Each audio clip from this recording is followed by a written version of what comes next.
ชิดตำมิดโอ้บ่เบ้เบ้หัสลงบน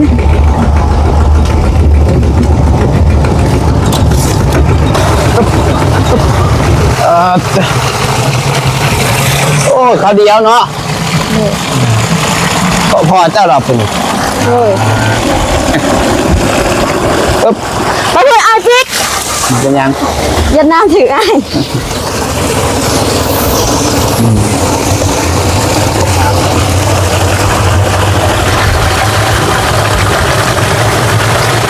ได้เพราะอะไรใส่บดบาทเดียว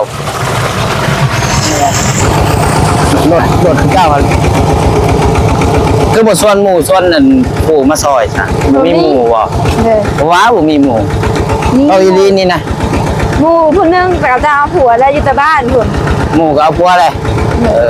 มีหมูผู้เดียวแต่เอาผัวซ้ำเอาเลยเนาะเราเจาะแบบนี้เนาะ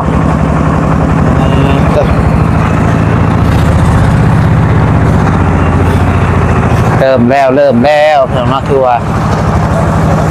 มันจะตักน้ำเนาะมันก็เริ่มเจาะไปทำไมเดี๋ยววะตัวนี้ซื้อเกิดมาให้เด้อจะว่าอีหยังนี่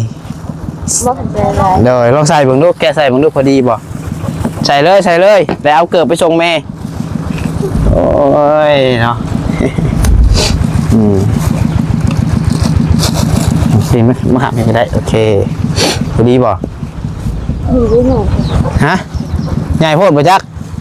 เอ้าใหญ่โพดเนาะใหญ่นิดนึงชงแม่บัดนี้ป้ายแล้วป้าตีนเห็นเนาะโอ้ยเราก็เจ็บแด้อย่างไปอย่างมาสีเขียวได้เรื่องอะไรกันงามบ่งามก็ใส่ไปก่อนเด้อนี่เงินนายเองเงินนายซื้อให้ไม่เงินผู้หลักผู้ใหญ่ดอกนั่นเลย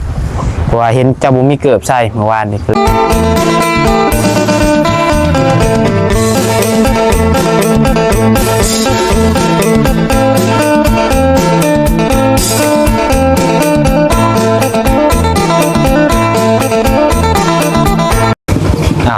มาพี่น้องเนาะบ่อยยังไรมื้อนี้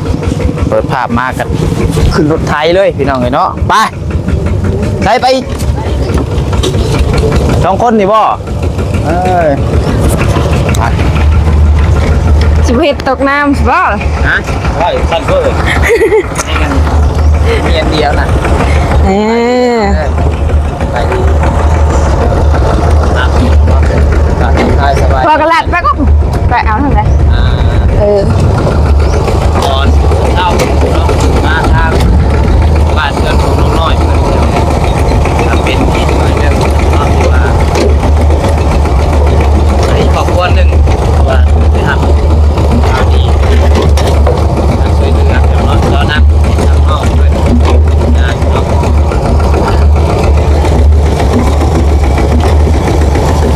ได้ไปเอาใช่ไหมน้องใครเติบบ่ยังบูแล้วกระจายขึ้นขับไป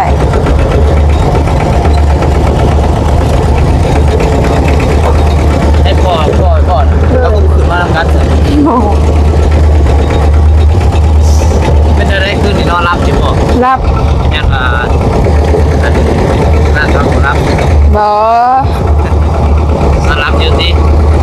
รับตอนมันหนาวน้ำจะร้อนหนาวน้ำที่ว่าน้ำคืนนี่น้ำเพราะน้ำเอาแล้วเช้าได้หวานน้ำได้ถังเช้านี้ก็ไม่อาบเลยอาบ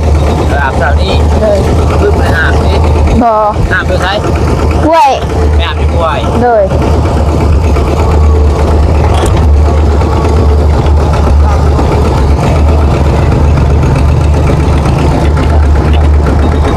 น้องนี่ก็แซวเลย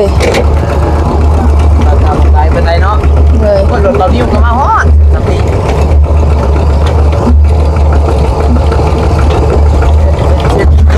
อุ้ยตาย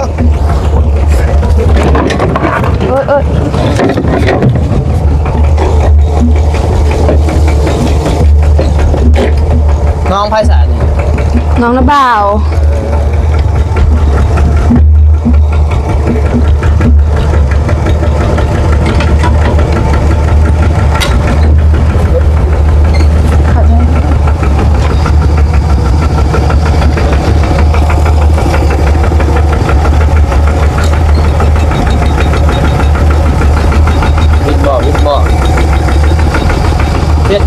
ชิด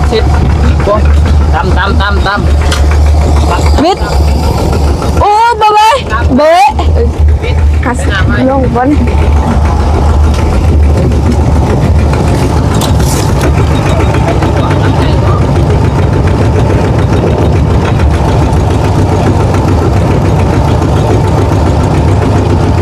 บวิท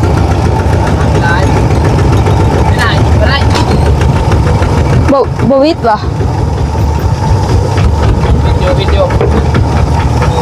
ซื้อเลยเลยเฮ็ดใช่น่ะเอาจักมาดูดเอาเอาจักมาดูดเอาเลยโอ้โบตักบอกตักมันเมื่อยสิคักแล้วมีจักเนาะเซยกันตาเธอต่อมาจ้ะโอ้สบายแล้วบริหารเนาะโอ้คักจักยังรักอยู่ก็บทไทยจริงๆเนาะเป็นผลมาเลยโอ้ยพวกมันไม่ได้ยินเสียงแต่ประจักษ์เนาะมันเริ่มเปิดไม้ประจักษ์ใช้เอาโทรใช้น่ะ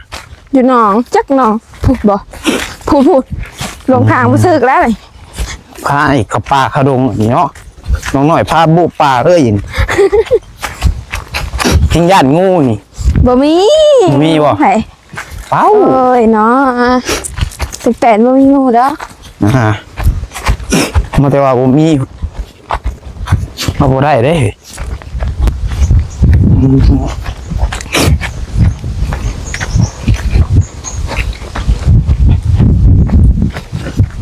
พอเอาโอ้ยไม่กันโอ้ยคนยางกันสิล่มเลยไม่กันสั่นกับเบิดแบดหน่อยใช่ยูนิเขียดคือสิร้ายแท้นี่บูมี่บอกแต่กบเขียดนี่บูมี่แท้นี่ไม่บ่หลาย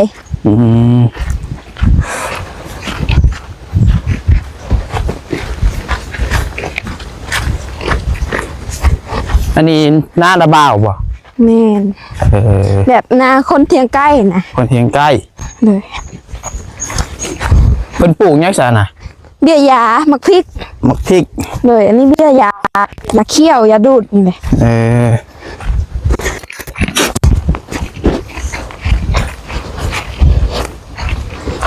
ถอนี่หัวพญานาคบอกคนนี้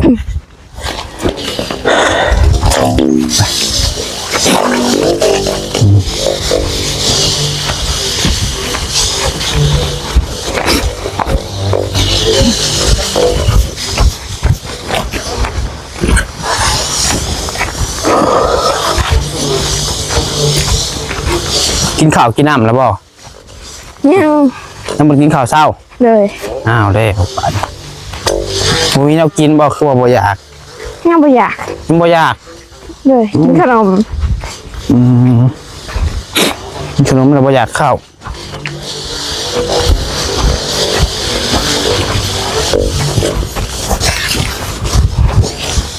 ใส่เกลือไผ่นะฮะกับแม่ใส่เกลือแม่ได้ใส่ยังบ่มีแม่ปดเกลือแม่ปดตีนเลยแม่เชื่อสละให้ลูกเอาแล้วบ่ไปทางไหนไปเฮ้ยเมื่อยเหรออย่างฉันนี่ก็เมื่อยนี่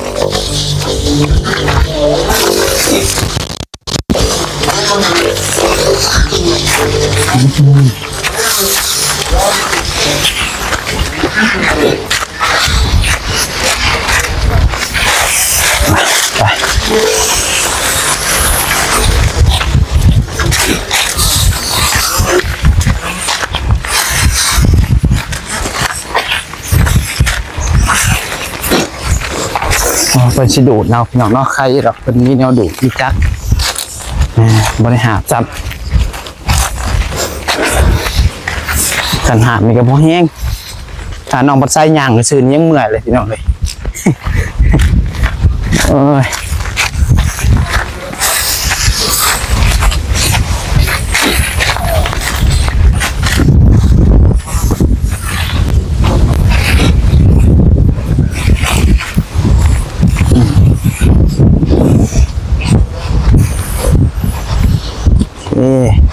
ขาจักมากเลย น้องนี่เลยเนาะ เลย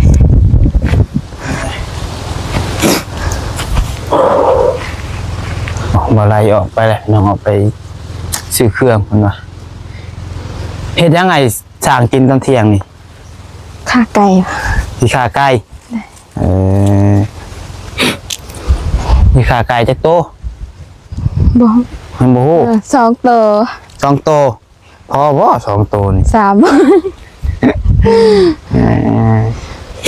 จังหวะเบาละคือว่าเบาไล่เราสิออกไปซื้อเขากินเราอ่ะก็กล้าพังเบิ่งไป ด้วย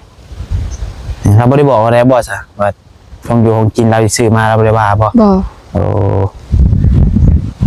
พังเบิ่งจังหน่อยช่วงบ่ายๆเพื่อเราซื้อซีนซื้อหยังคำมาลาบนะ โดย เรายังบ่ซื้อมาก็สิได้จับไก่แล้วเนาะ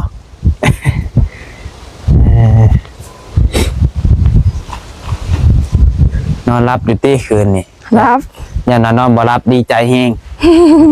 ก็ดีใจ ดีใจอยู่แต่ก็รับเนาะเมื่อยแน่บ่เมื่อยบ่วันนี่บ่เมื่อย เมื่อยอยู่ เมื่อยแต่ก็ม่วน แม่นเมื่อยแล้วก็ม่วน คนขับมหาลัยก็ดีแบบนึงเนาะ เลย ตื่นจังมุ่งเสาร์นี่ ฮะ 8-9 โมงพุ่นแหละบ่ ตื่นเท่าไหร่ 8 โมง เจ้าหัวใดโอ้ยตื่นช่วยคือกันแต่ผู้สาว บอกไปเด้อ นะแต่บริบอกไปแล้วมีแต่หูเดียวจะบอกไปโอ้น้องเมย์เราหาใหม่หาไม่ สิ มา ดูดใส่ ไพ่สับวะนะโอ้อุ้มลุงน้อย มาสาวผัวเราดิ พัวเราบอกตัวมาซอย เลย แล้วก็มีลูกน้อยสิ มี ลูกเราจะค้นเลย ผู้เดียว คนเดียวนี่เนาะแต่บ้านนี้โอ้ โดยสบายดีพี่มันยืนใกล้น้องบ่คือหลานน้อง ลูกเฮาแหละ ลูกเจ้าเอาแล้วสั่งว่าวแซ่บ อยากลีน ลูกกับผู้ใดอยากว่าจะบ่เคยมีผู้บ่าวเนาะ อยากลีนที่สุด อย่างเนาะ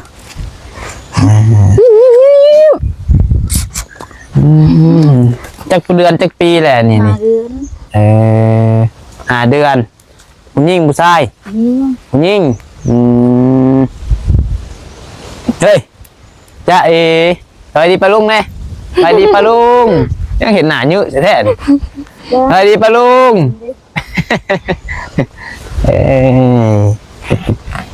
นะยังยังถ่าเพิ่นไปเอาจักมาดูดน้ำเนาะ เลยแม่งโป้มาเห็นปะแต่ยังไม่เห็นเรามา มันระเบิดหมากมันเบิดในตรงน้ำเลยเนาะใครลอกบนในหาบ บ่เป็นหยังตกน้ำกัน ฮะโอ้ยอย่าว่าจังสั้นได้ยังบ่มีเงินนี่ หายกัน แต่นี่ยังใส่กล้องมันบ่คือหมู่ ให้ยอดวิวไว้แตกหลายๆเลยเนาะ โอ้ยสาธุคันแตกลายเจ้าก็สิได้หอดเทือนพุ่น โอ้ เอ้า เด็กล้านวิวเลย เนาะยังได้อยู่บ่เฮือน อยากได้ เอาไว้สินี่แหละเนาะ เลย ตอนนี้เอาห้องน้ำกับรถก่อนเนาะมันสิได้เป็นอะไรก็แล้วแต่บุญวัฒนาที่เจ้าสิเด้อ เลย กระเบึงไปเรื่อยๆ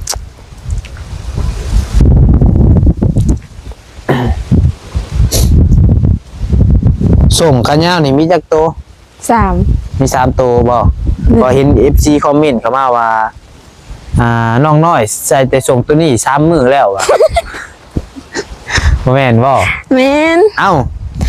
ใส่3 มื้ออีหลีใส่ตัวเก่านี่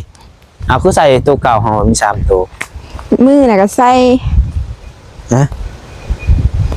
แต่นึงยังบ่ทันได้ซัก ยังบ่ทันได้ซัก เลยนี่ก็ยังบ่ได้ซักคือกัน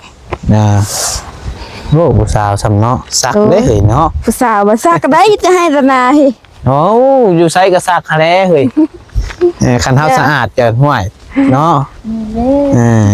ผู้เป็นสิคือเพิ่นว่างามแต่ฮูบจูบบ่ฮ้องว้าวได้เฮ้ยเนาะอันนั้นคำผู้เฒ่าเพิ่นเว้าไว้ซื้อเป็นจังได๋นี่เฮาก็คือกันแหละใส่และซักโลดเครื่องของเฮาก็ เลย มันจังสะอาดเป็นต้นโตไปสะอาดกับเจ้าเองแม่นแล้วอ่ะ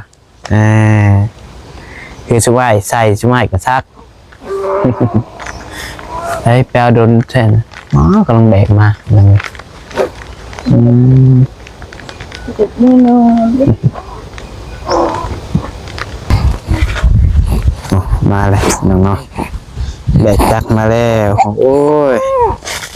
ไปเลยจะเลยน้องน้อยพอแห้งเจ้าเนาะ โดย มื่นยันมีอยู่100 หาบ เลย ครับจ้ะ 5 ทาง6 ทางตัวผู้ ใส่ร้ายทั้งมันบดรถไทยบ่ฮักบ่ คนเอาเทอละน้อยบ่คนเอาแบบแก่เมื่อเทอละ2 ทาง3 ทาง แม่นใส่ร้ายยันรถไทยแล้วสิฮักบ่ฮักบ่น้ำบ่แม่นว่าเบาได้น้ำกันเนาะนักเติบได้เอาเห็นเขาแก่หา3 ทางก็ยังเงินไฟโลเละแล้ว ยันเอารถไทยชุดเจ้าหาแหละหนึ่งตัวจริงประมาณเอาจาก2 ก่อน3ก็ได้ขันไปได้กันดูดเนาะเตรียม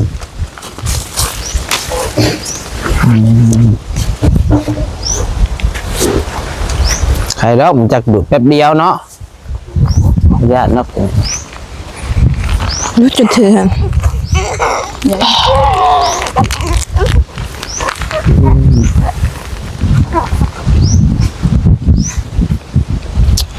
บาดมุรุ่น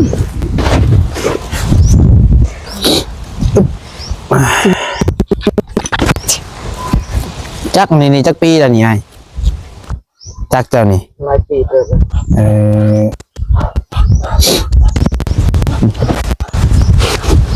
7-8 ปีได้เลย โอ้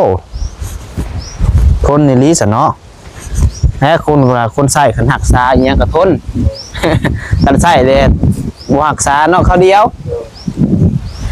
ว่าจะลดล่างก็คือกันอย่างเงี้ยก็คือกันพี่มาจับเนี่ยเพื่อนในน้องน้อยมาจับแล้วสิเหี่ยงนี่จับยางใส่แล้วเนี่ย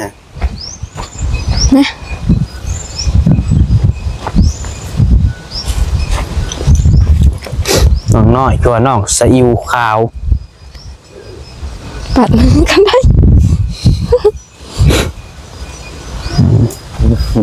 เสียง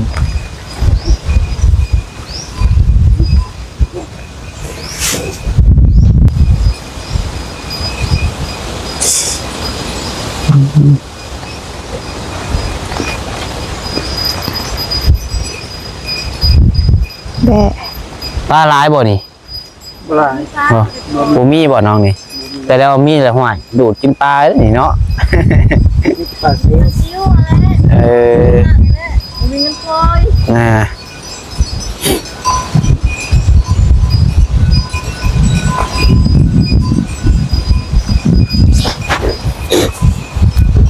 ตกฐานก็บ่ทันแล้ว ฮะ ตกฐานก็บ่ทันแล้ว คายบ่ทานเห็ดคายบ่ โอ้ย คายสอบไปได้ยังไงไปดอกไปเหล่าคายสอบละ30สอบเขียวนี่ หมดแดง สอบแดงน้อยคันเอาเองนี่ได้สะคันมาเอาเองอยู่หน้านี่อ่า ไม่เคยมาจังเสีย ฮะเช่าเก้าลด1,000เ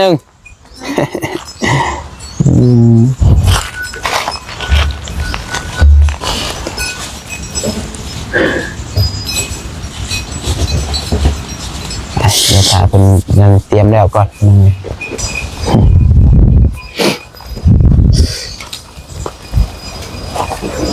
มึงน้องน้อยก็ชิบุนาแล้วนี่เนาะ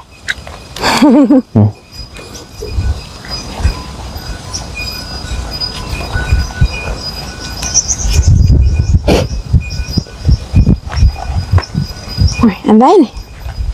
โอ้ย หน้าคอใหญ่ๆเนาะ ได้บ่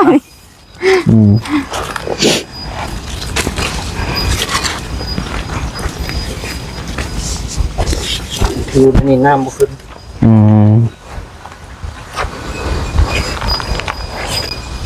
เป็นทางเบิ่งเห็นจริงมีขับ มันหัว กูก็ได้กูเป็นยังดอก ลองเบิ้ง ไผเปิดตู้ ได้บ่ ได้ มาแล้วเนาะ มาเลย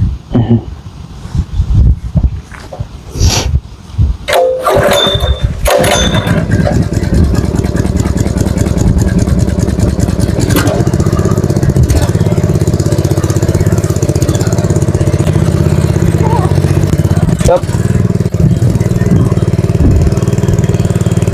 Aduh, yang mau kena nih, Đấy. yang mana? Betat nih. อ่า บ่มีอันนั้น ถามประมาณนาทีหนึงเนาะ Mana? Cầm luôn này. Nè. Để cầm này.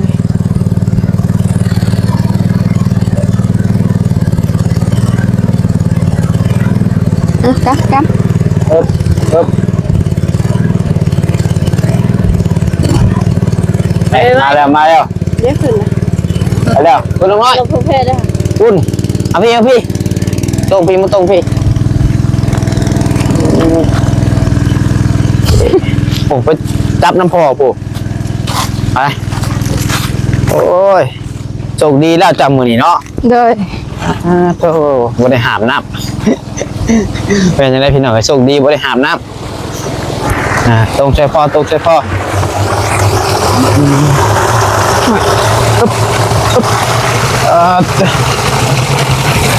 โอ้ยเขาเดียวเนาะพอเจ้าเราเป็น Rồi. ปึ๊บ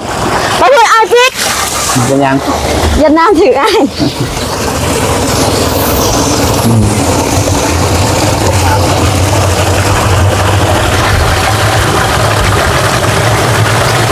ได้เพราะอะไรใส่เบิดบาทเดียว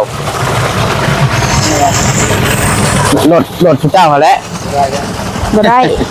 ลองเบิ่งช่อง3นี่กันน่ะแล้ว Tìm đâu? Ui ui ui ui. Tìm ra ở đâu luôn? Ở đâu luôn? Ở đâu? อ่า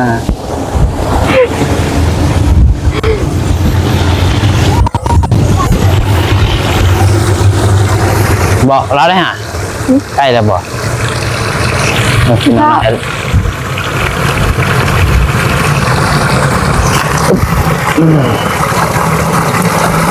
สามทาง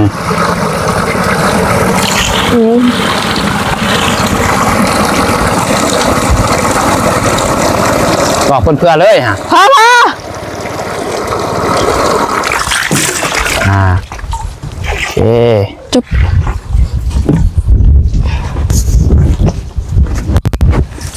โอเค เต็มเรียบร้อย3 ถังนี่ก็จังหวะเพื่อนฮักนี่บ่แห้งได้เนาะพ่อเนาะ ปิดแม่บัดนี่ปิดฝาเฮ้ยไปพาไปเที่ยงเพื่อนเฮาไป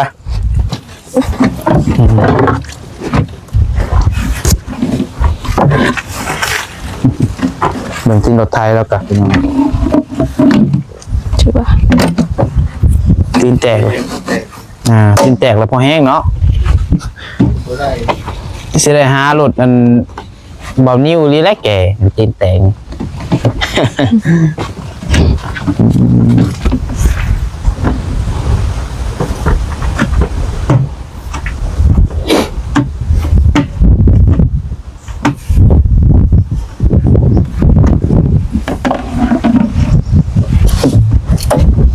คอยไปหมดช้อนแห้งแล้ว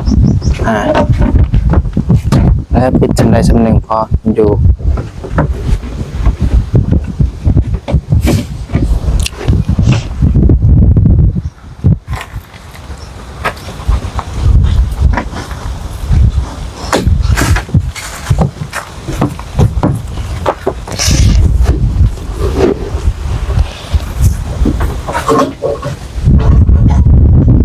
ไปน้องไปไปเที่ยงน้อยๆเพิ่นไปนะ Phá đi.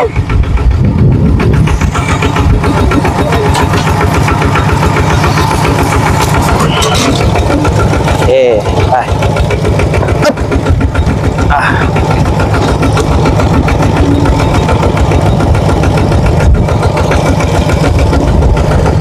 ปล่อยไปใครโยมันไก่เนาะก็เรียกว่าสิแก่ไก่ แต่บ่ห่างจากเชียงพอทอด200 เมตรนี่แหละ100 เมตร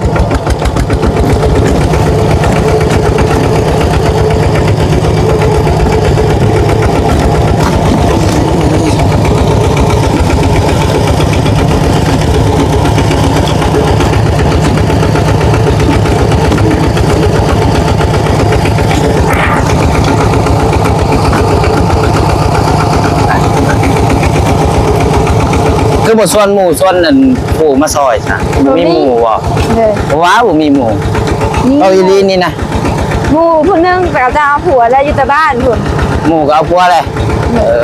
มีหมู่ผู้เดียวแต่เอาผัวซ้ำเอาแล้วเนาะ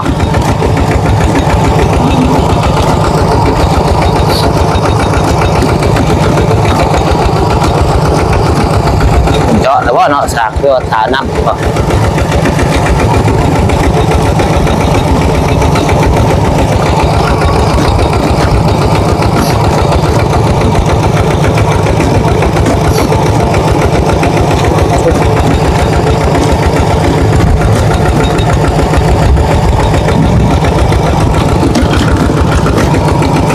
คืนนี้เขาอันเบาย่างเมื่อจะโมง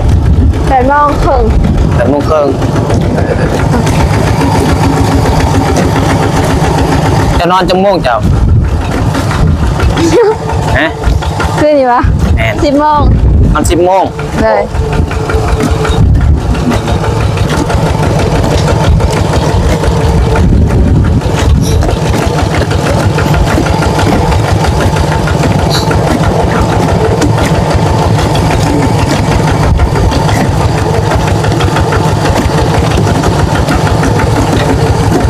บาย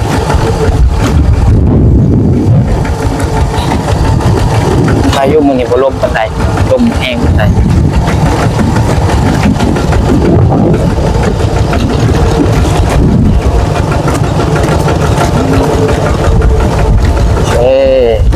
จอดพอดีใช้ยังบ่ได้เจาะบ่โอ้ยมือนี้เปิดมืออีหลีเก่ายันในเมื่อคำอยู่ แล้วบ่ให้เมื่อได้ผู้บ่าว โอ้ ตก โอ้ตักน้อยพอขึ้นไปตักแล้วแหละมาอย่างนี้อึ๊บขึ้นไปแล้วตักเสร็จกันหาได้ใครก็มันก็ได้นะ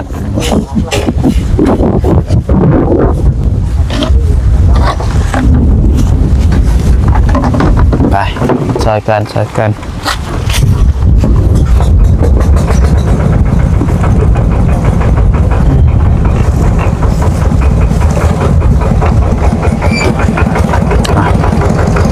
เริ่มเจาะเลยเป็นเพียงเนาะพอน้ำคนบริตักไว้บริเตรียมเนาะ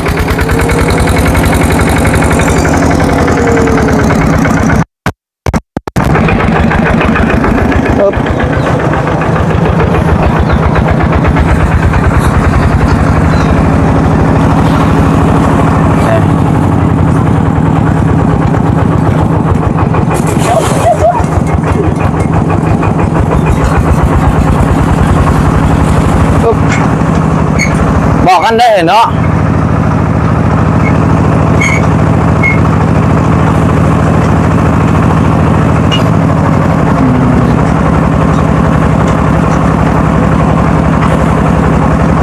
เราเจาะแบบนี้เนาะ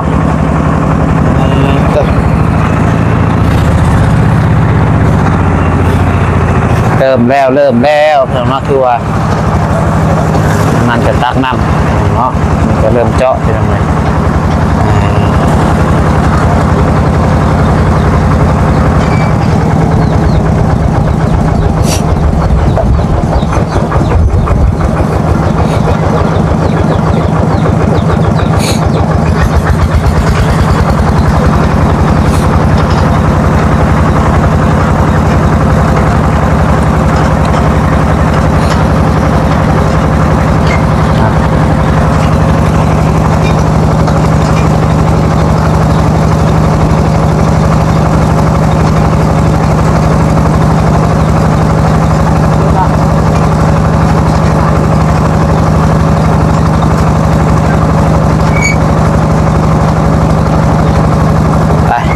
สิแล้วจังโมงวันนี้ยันวดมืออยู่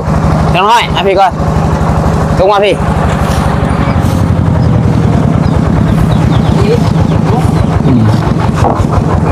โอเค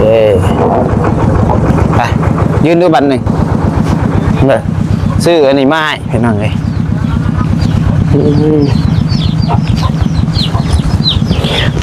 เกิดพี่ญาติเกิดแม่ใช่ติแม่เลยเสียสละให้ลูกแม่ปาตีนโอ้ยเนี่ยแต่ต้นพี่น้องเลยเกิดพุ่นขาดวันเสร็จขายรถบ่ได้มันแต่เครื่องเต็มอยู่ใช่ระบาดอะไรวะตัวนี้ซื้อเกิดมาให้เด้อจะว่าอีหยังนี่เดี๋ยวลองใส่เบิ่งดูแกใส่เบิ่งดูพอดีบ่ใส่เลยแล้วเอาเกิดไปส่งแม่โอ้ยเนาะสิมาหาไม่ได้โอเคพอดีบ่ฮะใหญ่โพดบ่จักเอ้าใหญ่โพดเนาะใหญ่นิดนึงส่งแม่บัดนี้ป้ายแล้วป้าตีนเห็นเนาะโอ้ยเราก็เจ็บแด้ย่างไปย่างมาสีเขียวได้เรื่องไหนกะงามบ่งามก็ใส่ไปก่อนเด้อนี่เงินนายเองเงินนายซื้อให้ไม่เงินผู้หลักผู้ใหญ่ดอกนั่นเลยเพราะว่าเห็นเจ้าบุมีเกิบใส่เมื่อวานนี่ก็เลยซื้อมาให้ก่อนกาสร้างบินพี่น้องเนาะกาสร้างบินสร้างแลนบินได้บ่วันนี้จะใส่เลยได้ฮะได้ลงบินให้เบิ่งดูก่อนหน่อยได้